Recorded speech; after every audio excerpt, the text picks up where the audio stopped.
Si vous êtes entrepreneur, c'est que vous connaissez certainement la notion du seuil de rentabilité. Le seuil de rentabilité en réalité au sein d'une entreprise est cet indicateur qui montre le niveau où les recettes inversent les charges. Tout naturellement, à partir de ce niveau, on peut parler de rentabilité et de profit. Pour faire bref, aujourd'hui, les actions de nos dirigeants et présidents africains sont sous le seuil de rentabilité depuis plus de 50 ans, supposées prétendument années d'indépendance, scellant ainsi la vie de tout un peuple en majorité jeune. Nos chefs d'État africains et nos dirigeants sont dans une gestion de sous-performance. Si nous étions dans une entreprise, on aurait vite fait de faire le ménage.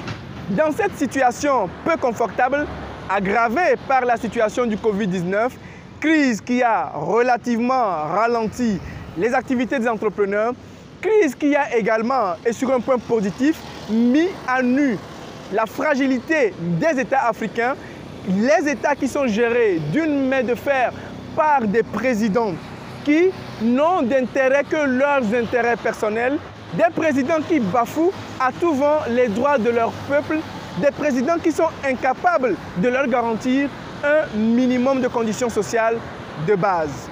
Et dans cette situation, comment arrivez-vous à vous en sortir? Comment arrivez-vous à être rentable? Comment arrivez-vous à tenir la crise?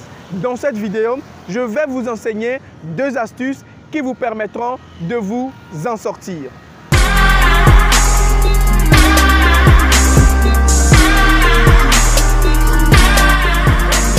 Je m'appelle Auspicecom, entrepreneur togolais, consultant en stratégie de développement commercial. Et comme vous le savez, sur cette chaîne, je partage des contenus intéressants sur 3 axes. D'abord, le développement entrepreneurial, comment développer son idée en entreprise. Ensuite, le développement commercial, comment porter son business à sa rentabilité financière. Et enfin, la croissance des équipes commerciales, sinon la formation des équipes opérationnelles d'élite. Toute entreprise ne peut connaître une réelle prospérité que dans un pays où les conditions sociales, les conditions économiques et les conditions politiques sont stables. Si vous êtes nouveau sur cette chaîne, 2 choses à faire. Activez la cloche de notification et ensuite, abonnez-vous à cette chaîne.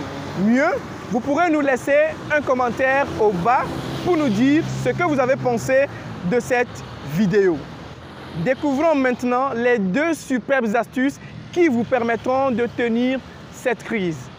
La première astuce, c'est la consolidation de votre activité, surtout sur l'aspect client.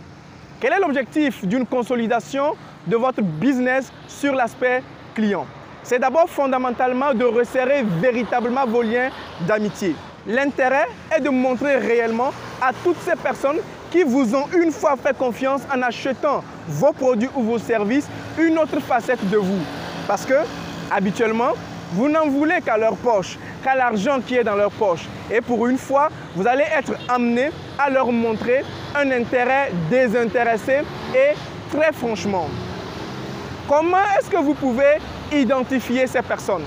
En réalité, lorsque votre action commerciale est faite de la meilleure des façons, vous disposez forcément des registres, des bases de données de vos clients, donc des personnes qui ont déjà consommé vos produits et services, ou de prospects, donc des personnes que vous ciblez, des personnes à l'endroit de qui vous pensiez faire des actions de prospection.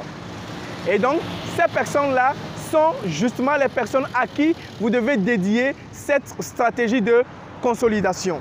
Les prospects et les clients. Comment cela va se passer? 2 actions précises à faire, chers passionnés de vente. D'abord, appelez vos clients et vos prospects et ensuite, leur offrir des produits gratuits. Pourquoi il est essentiel d'appeler vos prospects et vos clients? Vous devez les appeler pour leur demander comment est-ce qu'eux-mêmes ils se portent par les temps qui courent. Ensuite, vous intéressez à leur famille. Ensuite, vous intéressez à leur business ou à leur boulot. Vous pouvez également les appeler pour leur demander quelle expérience ils font des produits et services qu'ils ont eu à préalablement acheter chez vous, bien évidemment, pour les clients déjà de vos produits et services. Vous pouvez mieux discuter avec eux sur les questions de l'actualité en vogue actuellement en vogue dans votre pays. Pourquoi il est essentiel? Il est essentiel de toucher ces points-là parce que vos clients aiment que vous parliez d'eux. Pour une fois, vous n'allez pas parler que de votre produit et de l'argent qui est dans leur poche, mais vous allez vous intéresser sérieusement à eux. Vous mettre dans une certaine concentration réelle, dans un certain altruisme vraiment réel. L'idée, c'est de les faire parler dans une interaction franche. La deuxième chose, c'est de pouvoir leur offrir des produits gratuits. Et oui, produits gratuits par les temps qui courent, mais surtout au prorata de leurs achats si ce sont des clients, sinon au prorata de l'intérêt que vous placez en eux si ce sont des prospects. Je parle d'intérêt si ce sont des prospects parce que quand vous regardez les personnes que vous souhaitez transformer en clients, certainement, vous savez pourquoi vous les voulez. Pour certaines personnes, c'est pour leur poids financier. Pour d'autres personnes, c'est pour leur poids relationnel. Pour d'autres personnes, c'est pour la façon dont ils peuvent faire de la publicité pour vous. Donc, au prorata de l'intérêt que ces personnes-là créent en vous ou représentent pour vous, vous pourrez donc donner un produit gratuit, chers amis. Et je suis bien d'accord qu'à l'heure actuelle, certains sont en train de se demander « mais il est fou ou quoi ?» Avec les moments qui courent, offrir des produits gratuits aux gens, les appeler, ça passe encore. Il ne faudra qu'investir un petit budget de communication. Mais donner des produits gratuits, c'est sûr que ça va nous enfoncer davantage. Eh bien, vous avez raison. Mais j'ai envie de vous répondre que si vous ne faites rien aujourd'hui, rien ne changera demain. Déjà que les moments d'aujourd'hui sont assez difficiles, il est important de vous inscrire dans une certaine intelligence stratégique pour planifier des jours radieux, chers passionnés de vente. C'est pour cela que vous devez, même quand bien même c'est difficile pour vous, forcer les choses, tirer le diable par la queue pour faire ces deux actions-là, appeler vos clients et prospects et éventuellement leur offrir des produits gratuits au prorata de l'intérêt qu'ils représentent pour vous. La deuxième astuce consiste à pérenniser votre activité. Et quel est l'objectif de pérenniser ou de vous inscrire dans une stratégie de pérennisation de votre activité? Eh bien, cela va simplement consister à justement acquérir des prospects de façon progressive pour les transformer demain en clients.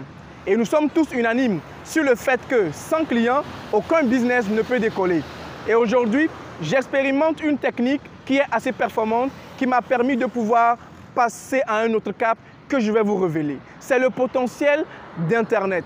Et comment donc vous pouvez implémenter ce potentiel d'Internet-là via un élément essentiel, Facebook? D'abord, vous devez maîtriser la caractérisation de vos prospects. Dans des vidéos précédentes, j'ai eu à expliquer comment est-ce qu'on pouvait transformer un prospect en un client en 4 étapes. Vous pourrez regarder sur notre chaîne, dans les vidéos précédentes, vous trouverez certainement cette vidéo qui parle de prospection. Eh bien, si vous avez réussi la caractérisation de vos prospects, donc c'est-à-dire des critères par rapport auxquels vous identifiez votre futur consommateur, vous pourrez passer ensuite sur Facebook et surfer à longueur de journée. Surfer à longueur de journée dans le but d'identifier des profils qui correspondraient justement à vos futurs consommateurs. Sur Facebook, on peut trouver des profils. Et sur ces profils, on peut trouver des éléments qui caractérisent les personnes.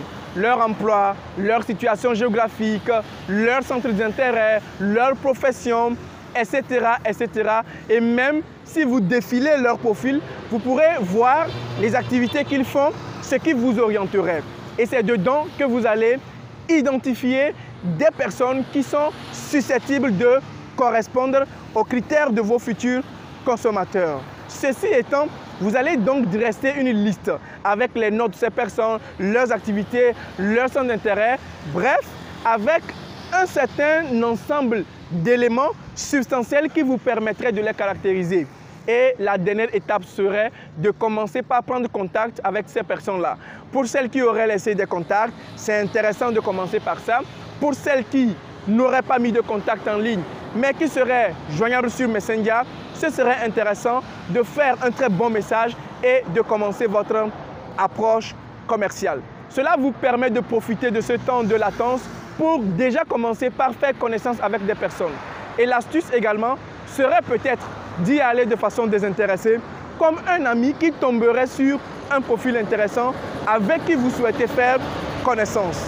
Et de connaissance en connaissance, vous pourrez découvrir les activités les uns des autres et de par cela, arriver à proposer de façon future vos produits et vos services. On peut maintenant se demander à quoi réellement cela va nous servir au-delà des objectifs qui étaient liés à ces deux astuces. Rappelons-nous que la première astuce était une stratégie de consolidation sur l'aspect de ses clients.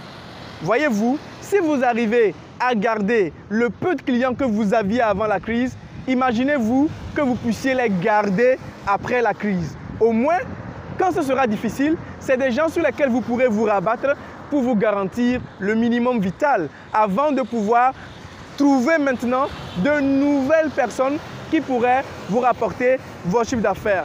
Et ces nouvelles personnes-là, ce sont celles énoncées dans la deuxième astuce qui est justement comment pérenniser votre business. Donc, la stratégie sur Facebook qui consistera à faire de l'espionnage et à pêcher des personnes qui pourront être vos futurs consommateurs. Merci d'avoir suivi cette vidéo. Ciao!